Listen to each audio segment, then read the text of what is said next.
Hey guys, this is Cade Lamb with Fear Not Do Right, and this is the Fear Not Do Right podcast. Today I'm here with the legendary Jared Schmeck. What's up, man? Not much, man. I appreciate you having me out here today. This is cool. Yeah, it's pretty nice out here. It is, yeah.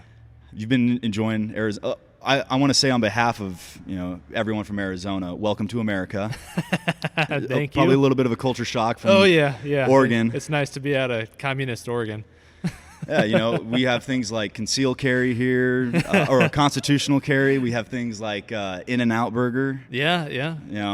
Real hearty American stuff. Which I don't know if In-N-Out counts because that's technically Cali. We actually have an In-N-Out in our town now. We were Really? the first in Oregon. Yep, the first in Oregon. And that's Medford, correct? Yep. That's right. Now, you have this notoriety. We'll call it that. Say that. So I was in Iraq when you had this little, you had your 15-second, well, it's been a lot more than 15 minutes of fame, but a 15-second phone call. 15-second phone call turned into like a lot more than 15 minutes of fame, right? So we knew that there was this dude out there who was just wilding out on the phone with Joe Biden. Happened to be you. So how did that happen? There's nothing to it really, and to how it happened. We call NORAD every year for probably the last 3 or 4 years. I have 4 kids, and my 2 oldest boys want to call because that's the volunteer lets them know when Santa Claus is going to be in your area. And I believe it's the Air Force Base in Colorado, maybe a Space Force Base now, I'm not sure. But anyway, it was the same call we always make. And the volunteer said that Dr. Jill Biden is taking phone calls. Would you like to talk to her? I'm like, it's probably not real, but sure. Let's see how this goes. And they put us on hold, and we wait 10 minutes or so into this hold. I'm thinking maybe this is going to be real. I didn't know anything about a live stream event, or I didn't know anything about it at that point. And so I had my son pull out his iPad and film, thinking, hey, if this is real, we're going to have a cool little family video, and maybe we can say something funny and maybe tell her how we feel. Not knowing Joe was going to be on the phone or anything. Another 5-10 minutes into the wait, they pick up, and it's Joe Biden. And I mean, it's clear it's him. It's not like an automated thing or anything like that. And so we just started having the conversation. My kids were pretty shy, so I did most of the talking. And just during the course of the phone call, I'm trying to figure out, what do I want to say? Because I got to say something. Who has this chance? It's a once in a lifetime potentially, and he's a disaster in every way, shape, and form. So hey, that's my boss you're talking about. Sorry, not sorry. But anyway, Let's Go Brandon came to mind because I knew I could get it out quickly. The phone call was delayed, so I knew there had to be someone listening into the call. They only asked me for my name and what state I was in, so maybe they figured since I'm from Oregon, they could just shove me through it. I'd be fine. I'm probably liberal, and so anyway, that's how it happened. And as soon as I said, "Let's go, Brandon," and I was just waiting for that moment, they hung up immediately. So I didn't get to hear any reply or anything. I didn't even know if he heard me because of the delay. But I figured, hey, that was a funny phone call, and that was it. My wife at the time is out in the kitchen baking this Christmas Eve, so she's baking for Christmas Day, and I tell her about the phone call. And she pulls up her Instagram, and Breitbart has this phone call from the other perspective. From I don't think they were in the White House. I think they were on a set taking these calls. And that's when we realized it was being live streamed. And I think there were maybe 1,800 people watching. But of those 1,800, Breitbart was one of them. Yeah. And so it blew up on social media after that. That's crazy. Yeah. Now, what was the backlash like? Because when we heard it overseas, we were like, "Yeah, dude, get after it, man." We thought it was hilarious. I'm glad you guys heard about it over there, but I can't imagine everybody thought it was. No. So within 24 hours, we were getting tons of phone calls The media obviously was calling us. I made the mistake of talking to the Oregonian, and they spun just about everything I said to basically make me sound weak and maybe wishy-washy would be the best word I can come up with for it. So it was a pretty eye-opening experience right off the bat in terms of, they're going to spin anything I say. So I want to be very clear about where I stand moving forward, and thankfully I had a lot of opportunities follow that with commentators that actually tell the truth. So able to get the truth out there about the phone call and the hate that we received, because we were receiving your typical just insulting phone calls, whatever. They were actually pretty comical. But we did have people threatening to do terrible things to my wife, to kill my kids, posting my address online.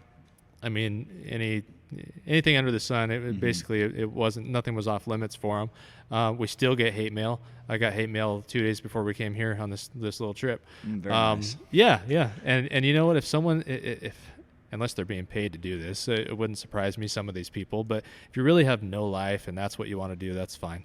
I don't really care. If anything, it just emboldened me to speak up more. And it was pretty enlightening. I mean, as someone who does pay attention to what's going on and seeing cancel culture on a daily basis with, obviously President Trump, but anyone who speaks out against the agenda of the left right now, you're being canceled. And so experiencing that firsthand was really enlightening, and it encouraged me to continue to speak up. And I will say that they are really good at what they do. And so, it's all they ever do. It's the same reaction every time, but they're good at it. And we have a small business in Klamath Falls, Oregon, that was also being attacked. They were trying to hack our website, and they did. We ended up getting everything shut down. But concern for the livelihood of our guys. We're electrical contractors. And my sons, specifically my oldest boy, he's 11, he understands what's going on. And at one point he told me he wished I hadn't said it because of he was scared. Yeah. And so we sat down with him and we prayed, and we told him, that this is our freedoms are not given to us by our government. They are given to us by God. And so we cannot let anyone take that from us. We can't let anyone stomp on that, drive us into fear, or make us back down. We can't back down. If anything, we need to push back harder. And from that moment on, we haven't looked back. Our company, my parents own it. Not everyone there is a conservative. Almost everyone is, but not everyone. And every single one of them stood with me on this because they could see the garbage that's going on. And so our company has also taken a very bold stance for our values and our beliefs. And I'll tell you what, man, with all that hate, it wasn't long before we were just overrun with love and support by this family of patriots across the country. Well, I'm sure that your faith had a lot to do with that. That's 100%. One thing, I try to do my due diligence and, look into kind of what the third-party perspective journey has been from dialing into NORAD to sitting down on the Fear Not Do Right podcast. And man, that can't have been easy, and harder than I thought it would be. When you watch from the outside, it's like, when you see people back down, it's like, why are you backing down? When you're going through it, it's a little bit different. It is. And it was, you're looking at it from multiple perspectives. Obviously, I'm worried about my kids. I want my kids to be safe. I want my wife to be safe. If someone were to decide to come to my house, I think they would regret it pretty quickly. But you don't want that to happen. And then you're worried from the financial perspective for our guys, for our team, being a small business. Even though we do live in a conservative area, we were concerned about that. And so it definitely isn't easy, and faith 100%, or faith in Jesus Christ, man, that is what it comes down to. And without that, it would be a lot more difficult. And I felt God's hand in this whole thing. The opportunities that we've had to speak up and encourage people since then, it's totally a God thing that we could have missed on had I not trusted Him. That's usually how it works, isn't it? You kind of have to go through that refiner's fire and usually come out a little bit harder in some instances, but better, more resilient. Yep, exactly. How have you been? How's your family handled it? Like your kids? I mean, they're good now. They're actually, I mean, after that conversation, our family hasn't looked back. So we had varying reactions from other members of the family because there were some who were worried about the reaction that we were receiving. But again, even with the ones that were maybe a little bit more fearful, it didn't take much longer for them to to realize we can't let anyone push us into this corner. So everyone in our entire family, all of our friends, have been completely supportive. It's wild to see like the ripple and impact that not just saying let's go Brandon to Brandon, but when you think about the ripple effects that are going to last not just through media, through news hits, but through what your kids are going to be saying, what your family's going to be saying, like, hey, my old man, he was that guy. He was that guy, and he not only was he that guy, but he backed it up. Yeah. I think that's so rare to find nowadays. It is, and I mean it's there's a variety of reasons for that, but we need more strong, bold men and strong, bold Christian men to step up, and that's where I knew in that moment when my oldest boy was probably at his most afraid, that he's going to remember what my reaction is to this for the rest of his life, and I can't. You have to do the right thing. Fear not and do right. You have to do the right thing 100% of the time, and if you don't, your kids will remember that, and it could influence the way they are when they're adults. And I look at what's going on in our country right now, and I mean I know it's been bad for probably longer than I've realized, but there's a lot going on right now, and we have to be at the forefront of this in order to save this nation. If we don't, what's going to be left for our kids?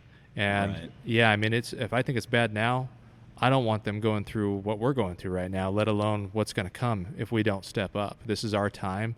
God made us for times such as this, and if we don't step up, no one else is going to. I heard someone say, I think it was actually Rick Grinnell, and I'm paraphrasing here because I saw it on Instagram this morning, but something along the lines of, gone are the days where you can go to an event, expect a great speech, and expect the people there to do everything for you. Like, you got to get off the couch, and you got to be involved in whatever way you can, whether that's on your local level. I mean, we're down here, and just by happenstance, we met Anthony Kern at a Cary Lake rally back in March, and we went and canvassed a neighborhood with them today. I never thought I'd have an opportunity to do that. Yeah. And I don't even live here, but I see what's going on here, and patriots across the country see what's going on here, and people are waking up. And if Arizona goes down the path I think it's going to go down, this is going to be the place to be here pretty soon. But it permeates across the country. You look at Florida and how much Florida affects the rest of the country. It permeates across the entire nation and inspires people. And so we have to step up.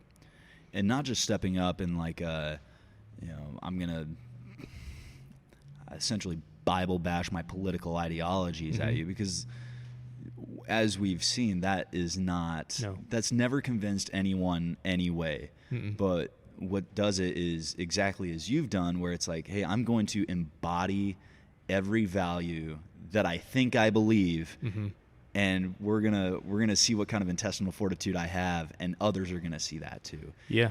And not just in a direct, like, oh, I see that guy, I'm gonna change me, but it's the next generation coming up. Have you ever heard of the story of Al Capone's lawyer, Easy Eddie? I don't think so.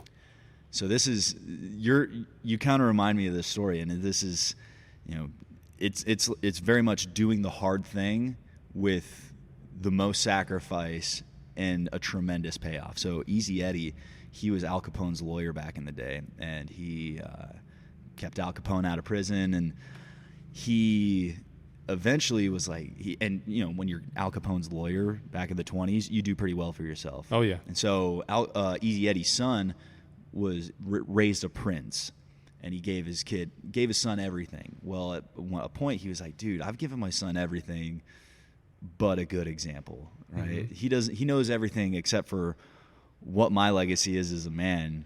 And so he took it upon himself to provide all the evidence that the FBI and the IRS needed to put away Al Capone. And through his testimony in putting away Al Capone, it eventually ended in him getting killed. Mm-hmm. Now, there was another dude a few years later whose name was Butch O'Hare. Mm-hmm. He was a pilot in the Navy, I believe, and he was down in like the South Pacific. And eventually, there's a bunch of Japanese bombers coming in to sink the USS Lexington. And as these bombers are coming in, Butch O'Hare, he's up there in his fighter plane. He gets word, and he's like, "Well, I guess I'm going in after these Japanese bombers." And so he goes in and starts dogfighting with them and takes out 5 of these planes before they can get to the other bird. Runs completely out of ammo. His plane's shot to bits, and there's still more Japanese planes coming. And right at the last second, more planes come in and help him out, and they protect the ship. Well, that guy ends up getting Butch O'Hare. He ended up winning the Medal of Honor. And if you've ever flown through Chicago, O'Hare Airport, that's all Butch O'Hare. Well, what's significant is that Butch O'Hare is the son of Easy Eddie O'Hare. And I did not know that. And that was through the example that Easy Eddie set, where it was like, hey, I'm gonna put it all out here, not for the sake of my comfort, my fortune, my notoriety, but what really is my legacy as a man, as a Christian. And the result was he died. He got schwacked. Yep. But what is the legacy that is left beyond that? And what I think people lose that so often, and it's remarkable how you're just holding the line, man. I don't know how you do it. Well, you have to do it. And when it comes down to it, I mean, this was just a phone call. Yeah. And this phone call got people that mad. I mean, they're not mad about what I said. They're mad about what Joe said. And I mean, the fact that he just proved how incompetent he is once again. But I mean, it's in my opinion, I mean, it's kind of, there's 2 ways to look at this. In one way, why aren't we stepping up? This is so much easier than what our forefathers went through just to create this country. And, they did that for us. Why can't we speak up? I mean, that's like, we're not, and that's really what we're talking about here. Speak up, be involved, and make real changes, and don't expect people to do it for you, and don't trust people to do it for you. We've seen that we can't trust a lot of these people. But there's no sacrifice too big when it comes to our kids and the next generation. So there's no excuse. There's no excuse to sit back and just live your life and do your thing, because this is nothing compared to what our forefathers went through just to put this place on the map. So on the flip side of that, we are living in an age where there's we're against a very big machine, and it happens to be a machine of ourselves in a way.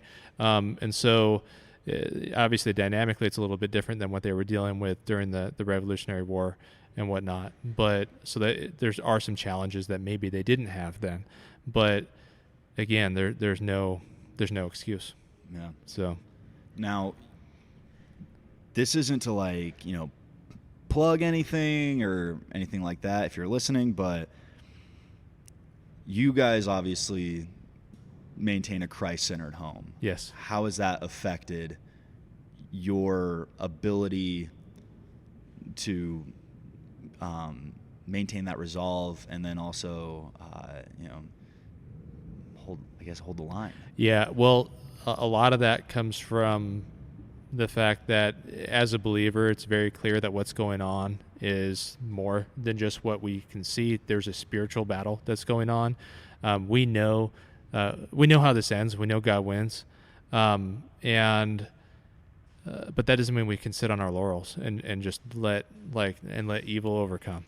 So, and that for me is that resolve and that knowledge, because it's truth. Knowing that truth there's you really. I mean, I'm not saying I don't have bad days. I mean, I have days where I'm pretty beaten down by what's going on and ticked off. Yeah. And you get caught up in the worldly stuff that's going on. But just digging into the Word. And finding a good church. Right now, we're currently, and I'm not plugging either, but we're currently listening to Jack Hibbs with Chino Hills Calvary Chapel in California, and he's very inspiring because he sticks to the Bible and he's not afraid to talk about politics, and the fact that whether we like it or not, politics and our biblical values are directly connected. Our nation was built on Judeo-Christian values, and it's directly connected. And if we as Christians are not out there voting based on our biblical values, what do we expect to happen to this nation? And of course, I mean, what's happening right now is a result of maybe, I don't know if lackadaisical is the right word, but complacency, I would say, result of complacency. And we had, great years under President Donald Trump. Of course, we're going to see an opposite reaction to that with what happened on Friday with Roe versus Wade. Huge win for life. Huge. I mean, one of the most historic moments in our lifetime. Of course, we're going to see the reaction that we're seeing now. And it's good versus evil when it comes down to it. And so knowing that, generally it's pretty easy to keep the resolve. And understanding that God loves all of us, even Nancy Pelosi. I don't, but hey, that's why you're Christian. You're working on it. yeah. So I mean, God loves all of us, and so we need to be witnesses as well. We need to lead by example, and I do think we're seeing a ton of patriots waking up, and I think we're seeing a lot of people turn to Christ in the process.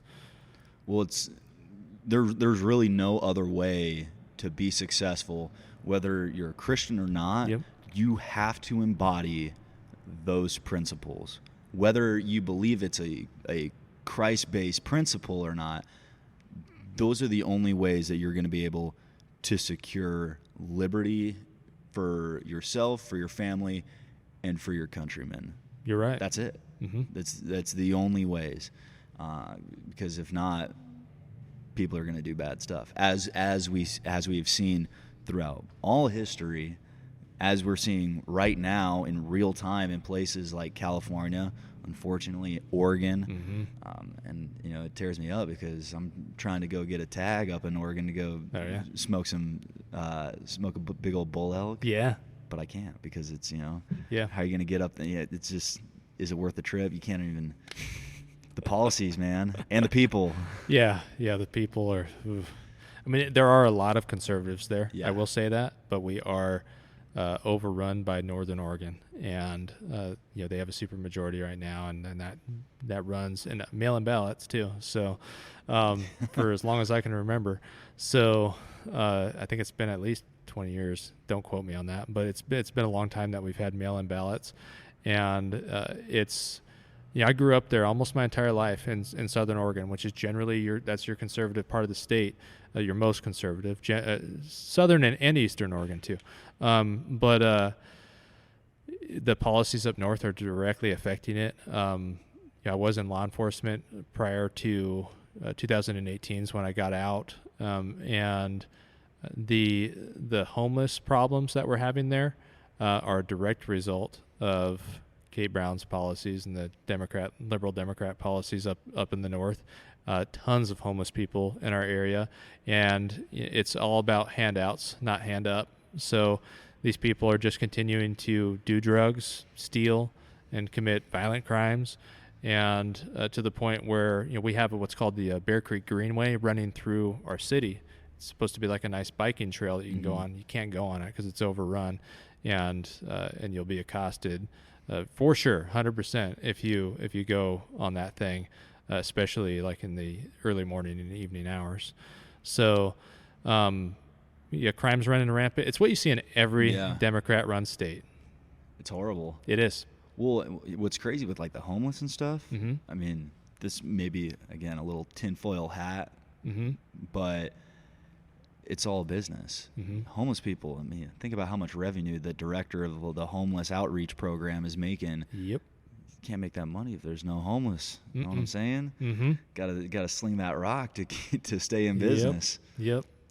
And like those are the same people that are going to be crying, moral ethical crime when you want to save a baby, or exactly when you want to maintain traditional values in the home.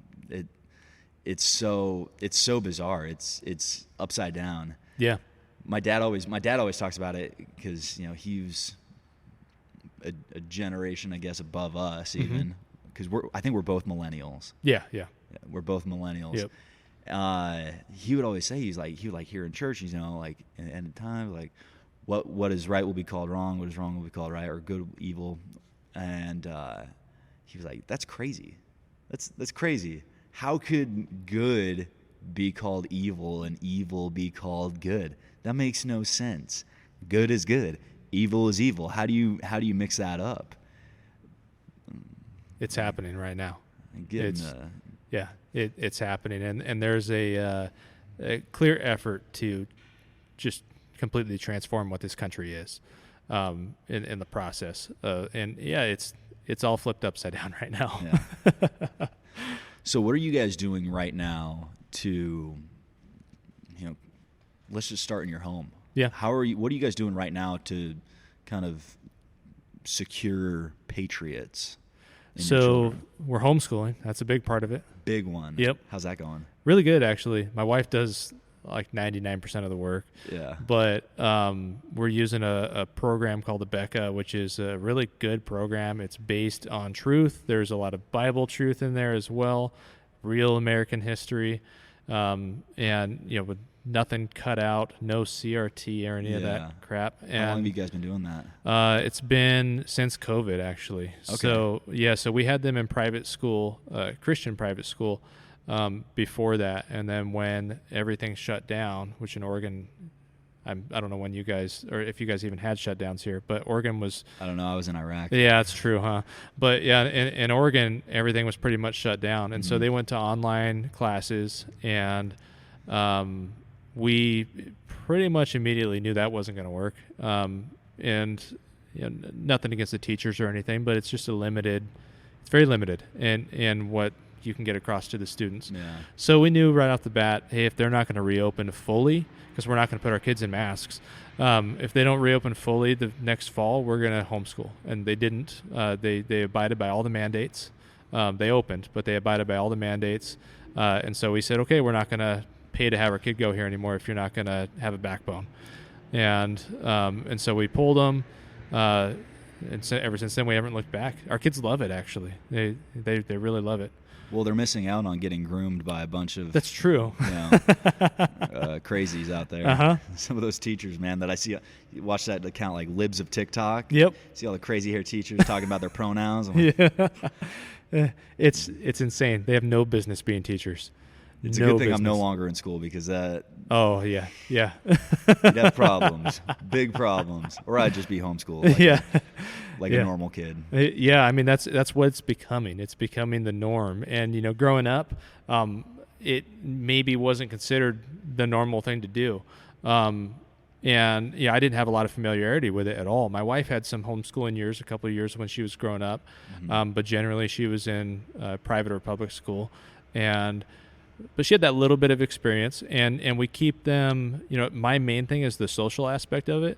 We want to maintain that, because that's one good thing about sending them to school, because you need to know how to deal with a variety of people. That's part of it's important. So we do have them heavily involved in one of our local churches, in the Sunday school class. My oldest boy is actually helping teach one of them now, which is kind of a cool thing. And they do a Wednesday evening program during the school year, and we get them out with friends and family as much as we can. So they're not suffering from that at all. So yeah, I mean, it helps when you have cool parents. We try. It makes a big difference. Yeah, we try. So yeah, I mean, besides homeschooling, staying in the Bible, learning the Word, is huge. and then keeping them aware of what's currently going on in our country. We don't shy away from anything. They know all about Roe versus Wade and what abortion really is, and they know what's going on with our government right now, and with the presidential elections, the 2020 presidential elections, and the January 6th, which was not an insurrection. So they know the truth of all this stuff. Great, you just got me canceled. I know, I'm sorry. So we teach them the truth. And that's really what it comes down to. For our side, this whole left versus right thing, it's like, now we're Americans, and we stand for American values, and that's it. And so I don't know why that's, stirs so many pots. I mean, it doesn't make any sense to me, but it's crazy. Yeah. It is the mental gymnastics that people do to come to these conclusions. It's weird because there's like this 50-year pocket or 60-year pocket in human history that we are at the tail end of right now. Life has never been this good for anybody in anywhere in the world for all time. And this is as good as it's ever gotten, as it's ever been. Even today, June 25th, 2022, at 11:30 Mountain Time, it's as good as it has ever been in human history, especially to be an American, especially to be, a Christian. And it's those values that established all that got us here. And people are like, oh, well, we know what works. We know what built all this. Let's not do that. Yeah. It's so frustrating to see. You're like, okay, we know what the right answer is. We know how to get to the right answer. We know how to do everything. Let's not do that. Yeah. Let's do Common Core and let's redefine what a woman is. Yeah, no kidding. Controversial. Crazy. Yeah, it's controversial now to say a man can't get pregnant. I mean, what's happening to our? I don't understand. I will never be able to wrap my head around it. But it's because it's not based on facts. It's not based on truth. And yeah, I mean, it might be a tinfoil hat moment for me too here a little bit, but I don't think so. I mean, biblically we know where this is all going, and so of course we're going to see this effort to destroy America and to destroy what America is. Of course we're going to see that because we're in the way of that agenda. So of course we're going to see it. So how are you? You mentioned homeschooling. You mentioned staying in the Bible. What else have you seen that is? I mean, especially having two sons nowadays. That's a task. Yeah, it is. It's a big responsibility. It is because, like you said earlier, we need more bold men. We need men who are men. So that's really what it comes down to. But it's not that hard when you are involved, and it's easy to get lost in your daily job or covering your bills, your finance, especially right now with inflation through the roof and everything. I totally get that. Life gets really busy, but you got to make sure that it's never too busy to where it impacts your kids. Obviously, you need to provide for your family. That's part of taking care of them. But like you said, I mean, your legacy, that's going to influence them more than anything. And so, yeah, I mean, it's not that hard. You just have to do it. And there's a lot of parents out there that don't. And I get some of those reasons sound legitimate at first. Like, okay, I understand you're busy, but there's no legitimate reason to not be involved heavily with your kids. You got to pay attention, especially in schools. Not everyone can homeschool. Not everyone can afford private school. So if your kid has to be in public school, then you need to know what they're being taught and make an issue of it if they're teaching them CRT or this other basically crap it's based on lies. It's not based on any form of reality. Why are they being taught that? Well, we know why, but we we need to be on top of it, because the schools, we can't trust them to do their due diligence on this stuff. We can't trust even teachers that may have our same values and beliefs aren't speaking up to the level that they should. If they are, they get fired. So there's so many different aspects to this. It is a complicated issue, but at the end of the day, it's simple. You need to be involved in your kids' lives, and you need to make sure that you are living by the example that you're trying to set for them. Now, how are you maintaining, I mean, with all the heat especially, Yeah. it's got to be hard in your marriage. Yeah, well, my wife's just like me when it comes to issues like this. Anything against our Judeo-Christian beliefs, our patriotic values for this nation, we're one and the same when it comes to that. So we've never not been on the same page about it, which is hugely helpful. It would be challenging if we weren't. But I can tell you I wouldn't change a thing on what I do, because this is how I feel about everything. So, it's not really a challenge we've had, though, honestly, which That's is great. a blessing. Yep. That's super great. I'm still trying to figure that whole arena out when Yeah. it comes to, like the dating, the Uh-huh. wives, the whole, Yeah. it's a fugazi, it's a fugazi, it's a whoozy, it's a whatsy. I'll figure it out when I get there. Yep. I'm just gonna I'm just taking notes over here. Like, all right, I need to homeschool kids. Need to make sure she's on the same page. Yeah, I mean, really, the most important, in my opinion, and I would say this is pretty factual. You got to be on the same page, not just politically. The primary thing is your faith. That's the primary. You got to be on the same page there, because if you're not, it's gonna that's the core of who you are. Mm-hmm. And so you're going to have. I'm not saying it won't work, but it's going to be a lot harder, especially when you have kids, and especially when the heat turns up. Yeah, I mean, having kids kind of turns up the heat, anyways. But. Yeah, in this world though, the heat's going to be against us 100% of the time. So you got to be ready for it in one way, shape, or form. We're going to be up against. It's good versus evil. So if you have these strong values, you can guarantee that you're going to have to face some challenge. We weren't called to this because it's easy. Mm-hmm. So, yeah. It's crazy how those opportunities just kind of happen out of nowhere and then flip your world upside down. Yeah, I mean, that was kind of a prank phone call in a way. I mean, it just... So moving forward, uh-huh. What is the move? What is the course of action moving forward? You've kind of developed this platform now. That's a great question. I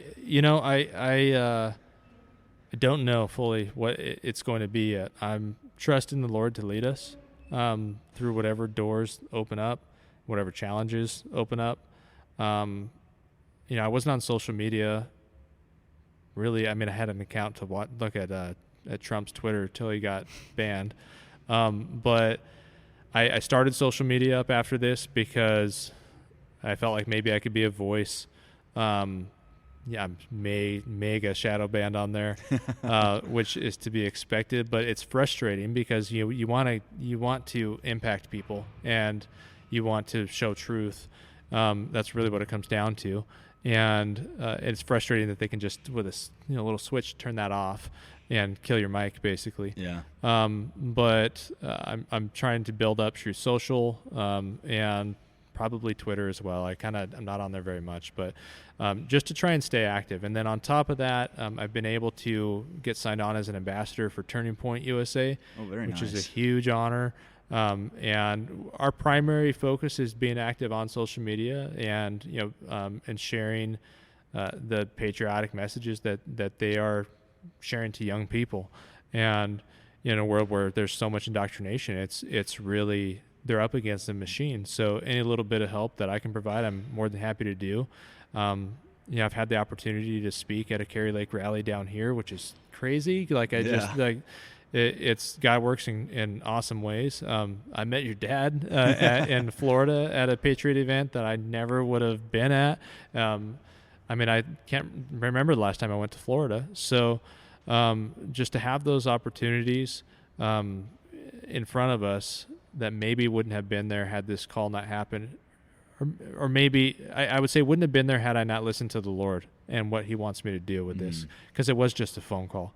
it's what happened after the phone call and how we reacted that is what this is really all about.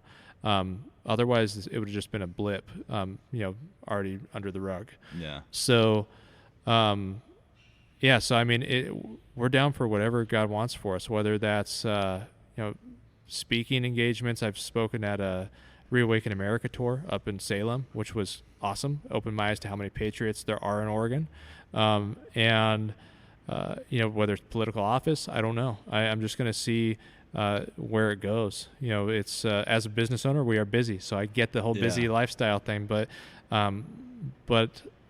I'm working on figuring out valuable ways for me to open up time for this, because if I'm out here saying, hey, we need to be involved, then I need to be involved. So it's been a huge blessing for me in that sense too, because it's opened my eyes to just how important it is. Now, through your experience, what would you say is an American can do today to get more involved? Yeah. Well, it's going to be case by case, but I think number one thing is you need to get more involved in your kids' lives, because they're trying to go after the family with this indoctrination, with the grooming. They're going after the family, and they're going after our kids. There's not enough dads in the home anymore. I mean, across this country, it's a huge problem. So that comes into the fact that we need men to stand up. So you can be involved to that level with a friend who's maybe struggling in his marriage or something like that. Those little things are going to make huge impact in people's lives, and maybe he'll impact someone else down the road. The family's the number one thing, because that's what's under attack, and I think probably harder than anything else. And if we have strong families, we are stronger than them. Yeah. So that's what it comes down. We are stronger, and there's more of us, but we have to be united, and that starts in the house. Be involved at your church. If you're not at church, maybe try and find one. Dig into the Word. I'm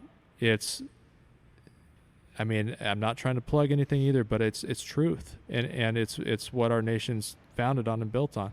So get involved in your church, whether that's a youth group, whether that's handing out pamphlets, and outside in the offertory, before church. Any little thing where you're just talking to people, meeting people, and like-minded people, and pretty soon, before you know it, you'll be networking. I mean, with this group of patriots that reached out to me after this call, has made me realize that this family, it's a big family, but everyone's really tight-knit, and someone knows someone else down the road, and so it's a big family. Get involved on your school boards, and I mean, even if your kids aren't going to public school, those people are in your community. It's going to affect your community. Those students are going to be adults if they stay in your area. I mean, they could impact your community as well. Or those kids are going to be hanging out with your kids on their off time. Yeah, exactly. So get involved in the school boards. I mean, I've never been to a school board meeting until this phone call, and going to it, like, man, this is kind of a clown show. Like we need to speak up, because they don't always represent the parents. These teachers and whoever they have on their boards, they don't always represent the parents. Get involved with your city council, the Chamber of Commerce, your local Republican Party offices, anything like that. Even just getting involved on social media, no matter how big or small your platform is, you could impact someone's life. And that's, I think, the main thing that people need to remember is that, like, through this whole thing, I mean, I didn't do this for a following. Yeah. And honestly, I hate social media. I don't like being on it. My wife has taught me how to do everything. It's a very negative platform, but it is necessary. It's important. And you just have to make sure that you're doing it for the right reasons, I guess. Do everything for the right reasons. Keep your head on a swivel, and make sure you have someone to hold you accountable. That way you're living up to your true character, I guess. I don't know how else to put it, but there's so many ways to get involved, but I would say for the average person, the home, and then whatever you can locally, but the home's the most important. Absolutely. So now, kind of wrapping it up. Yeah. I ask this of everybody who comes on the show because I myself am a huge steak guy. Mm-hmm. How do you like your steak? My steak, well, medium. Medium? Yeah, I know you probably like medium rare. I keep it like right in between. I Yeah. go to 129 degrees. Yeah. Okay. 129. Okay. Yeah, I'm more of a medium guy, honestly. Any specific cut? Probably there's nothing ribeye probably, and nothing really tops a ribeye for me. Oh yeah, Oregon's got some good beef up there too. Yeah, we do. Yeah, I was talking to you earlier about being out in LeGrand for a little bit. Uh-huh. Oh man, yeah, those ranchers know how to do it right. They do. I don't know what they're finishing that beef with, but it's good stuff though. It's magic. It's magic and money. So where's the best place to get a hold of you right now to see what you're doing, what's going on? Instagram's probably my biggest platform right now. Okay. It's at the real Jared Schmeck, because believe it or not, there were a bunch of fake ones when I went to make my account. So it's majorly shadow banned. I've been told that people are having a hard time finding it. I'm on True Social as well, and that's at real Jared Schmeck. I'm on Twitter. It's Jared _Schmeck, I think. Not on there hardly ever though, but I'm working on it. So I'll be building all that stuff up once I found out if there's actually going to be free speech on that platform. Yeah. If there's not, I'm not going to waste my time on that one. But yeah, we'll just go from there. But yeah, Instagram is probably the primary place to find me. Awesome. And then if anyone needs electrical work done, Wynema Electric. Awesome. Yep. Awesome. Well, thank you so much for coming on, man. Like, this is what you're doing, and the message that you're carrying is it's by no means a coincidence. It's no by mean happenstance. It's deliberate. And shoot, man, you're the guy to do it. Let me tell you. Well, I appreciate you having me on, man. It's been an honor to come out here and be here for this. This is really cool. I love your setup too. Oh, thanks. Well, don't thank me. Big shout out to the Big Ten Cotton Gin in Queen Creek, Arizona, for letting us do the podcast here. Yeah, heck yeah, man. Well, cool. Thanks for coming on, Jared. Yeah, thank you. God bless.